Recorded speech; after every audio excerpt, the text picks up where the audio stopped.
ইসরাইলের এক মহিলা হযরত মুসা আলাইহিস সালামের কাছে দরবারে আসলেন। আসার পর মুসা আলাইহিস সালামের কাছে বললেন, হে মুসা, হে আল্লাহর রাসূল, আমি একটা জঘন্যতম পাপ করে ফেলেছি, আমি যে একটা নিকৃষ্ট কাজ করে ফেলেছি, আমি আল্লাহর কাছে তওবা করেছি, কিন্তু আপনি দোয়া করে দেন আল্লাহ তাআলা আমাকে ক্ষমা করে দেন। তখন হযরত মুসা আলাইহিস সালাম বলছেন, কি পাপ তুমি করেছো? ওই মহিলাটি তখন মুসা আলাইহিস সালামকে বলছেন, আমি একটা ব্যভিচার করেছিলাম অবৈধভাবে, এবং আমার একটা সন্তান হয়, সন্তানটা দুনিয়াতে আসার পর আমি তাকে হত্যা করে ফেলি। হযরত মুসা আলাইহিস সালাম বলেন, এই পাপাচারী, এখন তুমি আমার দরবার থেকে বের হয়ে যাও। তোমার মধ্যে এত পাপী নিকৃষ্ট লোক এত বড় জঘন্যতম কাজ করেছো, এখনই আমার দরবার থেকে তুমি বের হয়ে যাও। কেননা আমি আশঙ্কা করছি যে যে কোনো সময় রবের পক্ষ থেকে আগুন হয়ে আযাব আমাদের উপর আসতে পারে, আর সেই আযাবের মধ্যে আমরা সকলে সমবেত হয়ে যাব। এখনই তুমি আমার দরবার থেকে বের হয়ে যাও, যে পাপ করেছো।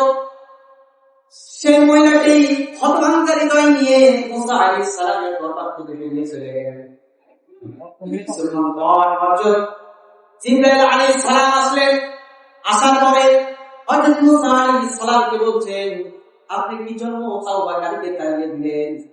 হযরত মুসা আলাইহিস সালাম বলছেন যে এই মহিলাটি ব্যভিচার করেছে এবং একটা সন্তান হইতে সেটাকে হত্যা করেছে, এই জন্য এত বড় নিকৃষ্ট একটা কাজ করেছে, এই জন্য আমি তাকে বের করে দিয়েছি। তখন জিবরাইল আলাইহিস সালাম বলছেন, আমাকে আল্লাহ আপনার কাছে এই কথাটা নিয়ে পাঠিয়েছেন, আপনি কেন তওবাকারীকে পাঠিয়ে দিলেন? এই যে মহিলাটি যে পাপ করেছে, এর চাইতে নিকৃষ্ট মানুষ আর দুনিয়াতে নাই।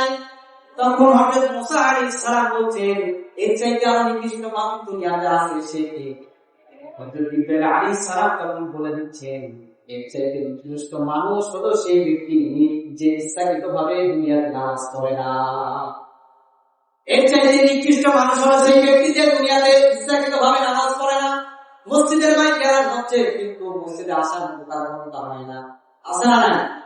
আপনি মনে রাখবেন, সেই ব্যক্তি নামাজ পড়বে না, নামাজের অনুসারী হবে না, ইচ্ছাকৃতভাবে নামাজ ভঙ্গ করবে, আল্লাহ রাব্বুল আলামিন দুনিয়াতে তাকে 5টি শাস্তি দিবেন। কয়টি? দুনিয়াতে তাকে 5টি শাস্তি দিবেন। এক নাম্বার শাস্তি হলো তার জীবনটা একটা বরকতশূন্য হয়ে যাবে।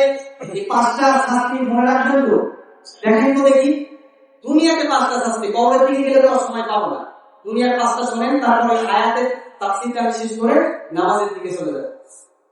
যেই ব্যক্তি দুনিয়াতে নামাজ পড়বে না, মসজিদের মাইকে এলান হচ্ছে, মসজিদে আজান হচ্ছে না, ইচ্ছাকৃতভাবে নামাজ পড়ছে না, সেই ব্যক্তির জন্য দুনিয়াতে 5টি শাস্তি রয়েছে। কয়টি? 5টি। এক নাম্বার 1 হলো দুনিয়ার জীবনে তার জীবনে কোনো বরকত থাকবে না। কি থাকবে না? যিনি বরকতটা উঠায় নেবেন, তিনি হাজার কাজ করবে, ফ্যামিলিতে বরকত হবে না, তার কাজের মধ্যে বরকত হবে না, তার বরকত যা তিনি উঠায় নেবেন তিনি।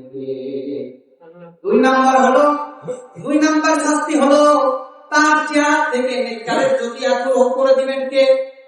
তার চেহারার মধ্যে কোনো আলো থাকবে না, চেহারার মধ্যে কোনো মলিনতা থাকবে না, চেহারার মধ্যে কোনো উজ্জ্বলতা থাকবে না, চেহারা যে উজ্জ্বলতা উঠায় নেবেন তিনি। 3 নাম্বার হলো যে ব্যক্তি নামাজ পড়ে না, ইচ্ছাকৃতভাবে নামাজ ভঙ্গ করে, নামাজের প্রতি যার ভালোবাসা নাই। 3 নাম্বার, সেই ব্যক্তি যত বড় প্রভাবশালী হোক না কেন, যত বড় নেতা হোক না কেন, সেই ব্যক্তি যদি কোনো সৎ কাজ করে, ভালো কাজ করে, কিন্তু সেই ভালো কাজের প্রতিদান সেই ব্যক্তি পাবে না। তিনি প্রতিদানটা ভালো কাজ করে দিলেন, ভালো কাজ করবে, প্রতিদান পাবে না। 4 নাম্বার হলো যে ব্যক্তি নামাজ পড়ে না, সেই ব্যক্তি হাজারো দোয়া করবে, কিন্তু আল্লাহর কাছে ওই দোয়াটা পৌঁছাবে না। আকাশ পর্যন্তই থাকবে, আল্লাহর কাছে যাবেই না, দোয়া পৌঁছাবেই না। হাজার দোয়া করবে, কিন্তু আল্লাহ রাব্বুল আলামিনের কাছে সেই দোয়া পৌঁছাবে না। 5 নাম্বার শাস্তি হলো যে ব্যক্তি নামাজ পড়বে না, নামাজের প্রতি যার মহব্বত নেই, ভালোবাসা নাই, সেই ব্যক্তি দুনিয়াতে যে সমস্ত আলেম ওলামা বা ভালো ব্যক্তিরা, সৎ কর্মশীল ব্যক্তিরা সবার জন্য দোয়া করবে, কিন্তু সবার দোয়াই যদি সবার দোয়া সকলেই পাবে, কিন্তু যেই ব্যক্তি নামাজ পড়বে না, নামাজে অংশগ্রহণ করবে না, কিন্তু ওই ব্যক্তির খাতায় এই সওয়াবের অংশটুকু যাবে না। আল্লাহ একজনের ছেলে একজনকে মাফ করে দিতে পারে কি পারে? একজনের দোয়া একজনের উপকার আসে কি আসে না? কিন্তু যে ব্যক্তি নামাজ পড়ে না, একটা আল্লাহর ওলিকেও যদি নিয়ে আসেন, একটা মুসাফিরকেও যদি নিয়ে আসেন, নিয়ে আসার পরে যদি সে দোয়া করে, কিন্তু যে ব্যক্তি নামাজ পড়ে না, সকলের দোয়া সকলের আন্ডারে চলে যাবে, কিন্তু যে ব্যক্তি নামাজ থেকে দূরে, সেই ব্যক্তির আন্ডারে এই দোয়ার অংশটুকু সে পাবে না, বঞ্চিত হয়ে যাবে। দুনিয়াতে হচ্ছে এই 5টা শাস্তি তার জন্য। দুনিয়ার মৃত্যুর সময় তার 3টা শাস্তি হবে। মৃত্যুর সময় একটা হলো লাঞ্ছিত অবস্থায় মারা যাবে যে ব্যক্তি নামাজ পড়ে না, লাঞ্ছিত মানে অপমান অপদস্থ হয়ে মারা যাবে। নাম্বার 2 হলো ক্ষুধার্ত অবস্থায় মারা যাবে। নাম্বার 3 হলো অনেক পিপাসায় আক্রান্ত হয়ে যদি একটা সমুদ্রের পানি যদি তাকে দিয়ে দেওয়া হয়, তার পিপাসা মিটবে না, আর অনেক শাস্তি রয়েছে। এই জন্য সেদিন আপনি আফসোস করবেন আর বলবেন আল্লাহ আমি নামাজ পড়ি না, কিন্তু সেদিন লাভ হবে।